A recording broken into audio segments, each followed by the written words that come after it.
Olá, queridos ouvintes, está começando mais um programa Jesus por Emmanuel. Nós estamos estudando a obra Caminho, Verdade e Vida, psicografia do Francisco Cândido Xavier pelo Espírito Emmanuel. Hoje vamos estudar o capítulo de número 116 com o tema Agir de Acordo. Eu sou Marina e farei o estudo com vocês. Então vamos à leitura do capítulo, o capítulo 116, com o título Agir de Acordo, se inspira numa frase de Paulo, que está lá em suas epístolas a Tito, onde ele nos fala: confessam que conhecem a Deus, mas negam-no com as obras, sendo abomináveis, desobedientes e reprovados para toda boa obra. E aí o Emmanuel vai narrar da seguinte forma: o Espiritismo, em sua feição de cristianismo redivivo, tem papel muito mais alto que o de simples campo para novas observações técnicas da ciência instável do mundo. A Terra, até agora, no que se refere às organizações religiosas, tem vivido repleta dos que confessam a existência de Deus, negando-o, porém, com as obras individuais. O intercâmbio dos dois mundos, visível e invisível, de maneira direta, objetiva esse reajustamento sentimental, para que a luz divina se manifeste nas relações comuns dos homens. Como conciliar o conhecimento de Deus com o menosprezo aos semelhantes? As antigas escolas religiosas, à força de se arregimentarem como agrupamentos políticos do mundo, sob o controle do sacerdócio, acabaram por estagnar os impulsos da fé, em exterioridades que aviltam as forças vivas do espírito. A doutrina consoladora da sobrevivência e da comunicação entre os habitantes da terra e do infinito, com bases profundas e amplas no Evangelho, floresce entre as criaturas com características de nova revelação, para que o homem seja nas atividades vulgares real afirmação do bem que nasce da fé viva. Então vamos lá refletir sobre esse capítulo que tem como título Agir de Acordo. Em primeiro lugar, o Emmanuel nos lembra que o Espiritismo ele não veio apenas para satisfazer curiosos ou para responder aos anseios de uma comunidade científica, que naquela época se afastava da religião e se afastava de Deus. Sim, a doutrina espírita ela tem um viés científico muito forte, principalmente no que se pauta os seus aspectos metodológicos, pautados no positivismo, pautados numa investigação segura a respeito desse mundo dos espíritos, desse mundo do invisível. Mas a doutrina espírita também se encarrega de cuidar de aspectos filosóficos e de aspectos religiosos. Não só para tomar de conta de uma comunidade de religiosos, mas também para democratizar esse desenvolvimento da moralidade e esse acesso ao cristianismo, que aqui nós damos o nome, como tão bem o nosso Emmanuel nos lembra, de cristianismo redivivo. Então a doutrina espírita ela cuida de resgatar inúmeras passagens do nosso Mestre Jesus. Ela nos recorda de que Jesus é o nosso guia e modelo e traz ao longo de toda a obra o Evangelho segundo o Espiritismo, assim como também nas suas obras complementares, esse resgate do cristianismo, não para trazer qualquer informação nova, mas sim para dar luz e interpretação a essa passagem do Cristo aqui na Terra e para nos fazer compreender melhor os seus ensinamentos. E aí, como nós havíamos falado, não só para atender a comunidade científica, não só para atender a comunidade de religiosos, mas também para trazer esses ensinamentos a todos aqueles que desejam compreender, a todos aqueles que desejam mudar a sua trajetória nesse mundo, a todos aqueles que desejam entender melhor a passagem do Cristo aqui na Terra, a todos aqueles que desejam fazer a sua reforma íntima e transformar, né, a sua caminhada evolutiva aqui, devem sim reconhecer no Espiritismo um excelente recurso para esse redirecionamento dessa caminhada evolutiva, dessa trajetória aqui na Terra. E aí, dando continuidade, né, a essa análise do Emmanuel a respeito dessa frase de Paulo, ele nos faz refletir a respeito desses indivíduos que falam, que verbalizam, que são tementes a Deus, que seguem a Jesus, mas que, no entanto, não expressam essa mesma sintonia ou não expressam com os atos e com os comportamentos aquilo que fala com os lábios. E nesse sentido, o Emmanuel nos faz refletir, né, na verdade, como confessar a existência de Deus, negando-o, porém, com obras individuais que são contrárias ao Evangelho de Jesus e que são contrárias às leis divinas.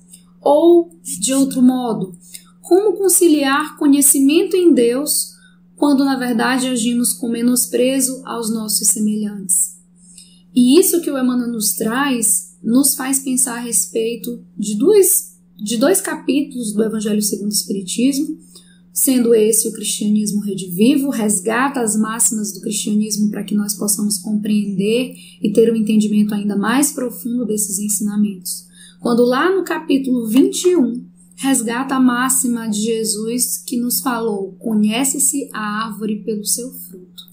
E Jesus nos ensinava aí a reconhecer os cristãos, a compreender, a discernir a respeito das pessoas, os cristãos, os religiosos ou qualquer indivíduo que cruzasse o seu caminho, avaliando as suas obras, avaliando os seus frutos.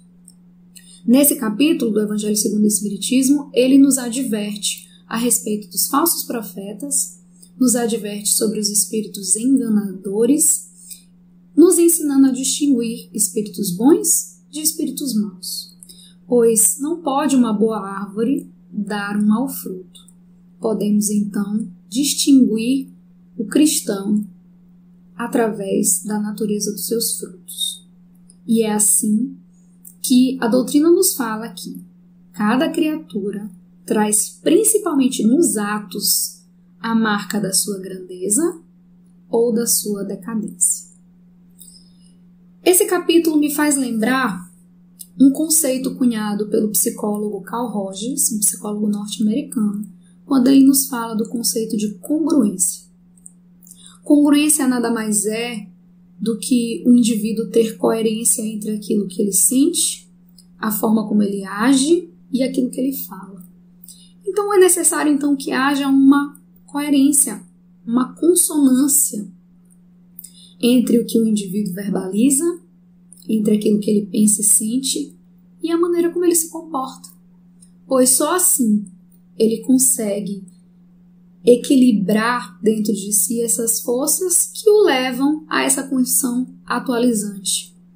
Ou, como nos fala a doutrina espírita, que o leva à reforma íntima, que o leva à evolução.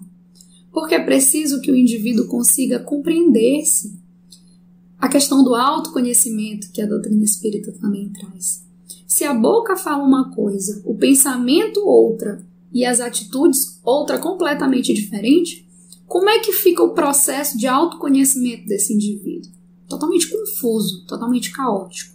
Então é necessário que ele tenha congruência entre esses três elementos, para que ele consiga se ver, se perceber e ter esse processo de atualização, de evolução, de crescimento e de progresso. Porque se o indivíduo não reconhecer a si mesmo, ele não tem como conduzir-se nesse processo atualizante de crescimento, de evolução, de reforma íntima, que é o que a doutrina espírita nos convida a fazer. Essa passagem do Emmanuel me faz lembrar também de um outro capítulo do Evangelho segundo o Espiritismo, que é o capítulo 18, quando resgata a máxima de Jesus que nos diz: nem todos os que dizem Senhor, Senhor entrarão no reino dos céus. E aí nos esclarece a respeito dessa iniquidade, dessa demagogia, dessa vivência de aparências, quando na verdade se mostrar religioso, se mostrar temente a Deus com palavras sedutoras, não traduz necessariamente o que o indivíduo carrega no seu íntimo e não é sinal de que ele seja de fato coerente com os ensinamentos de Jesus e congruentes com as leis de Deus, né? Então, de nada adianta ter a prece nos lábios se ela não estiver também no coração. E é por isso que Jesus nos falou: afastai-vos de mim, vós que cometeis iniquidades, vós que desmentis com os atos o que dizeis com os lábios. Então, meus amigos, o convite de Emmanuel reforça esse convite de Jesus, para que nós manifestemos em nossas obras, em nossos frutos, a verdade que nós lemos, estudamos, compreendemos através da doutrina espírita, através do cristianismo, mas que não sejam apenas palavras vãs, que não sejam apenas conhecimentos que são verbalizados em palavras frias, mas que nós possamos dar testemunho desse aprendizado em nossas ações e em nossas obras. E é por isso que a doutrina espírita, ela busca esse processo de que os seus ensinamentos não venham apenas para uma classe religiosa, não seja apenas para trazer um entendimento e uma compreensão. E é por isso que a doutrina espírita não veio apenas para uma comunidade científica, nem tampouco para uma determinada classe religiosa. Ela veio para todo indivíduo que deseja traduzir em sua vida, em suas obras, em suas ações, a verdadeira conduta do Cristo. Então, que nós possamos refletir em nossas obras, em nossas atitudes, em nossos comportamentos, na nossa comunhão com os outros seres, com os outros homens, o verdadeiro reflexo de Jesus em nossas vidas. Essa foi a nossa contribuição para o estudo da obra Caminho, Verdade e Vida. No próximo programa estudaremos o capítulo 117. Paz a todos.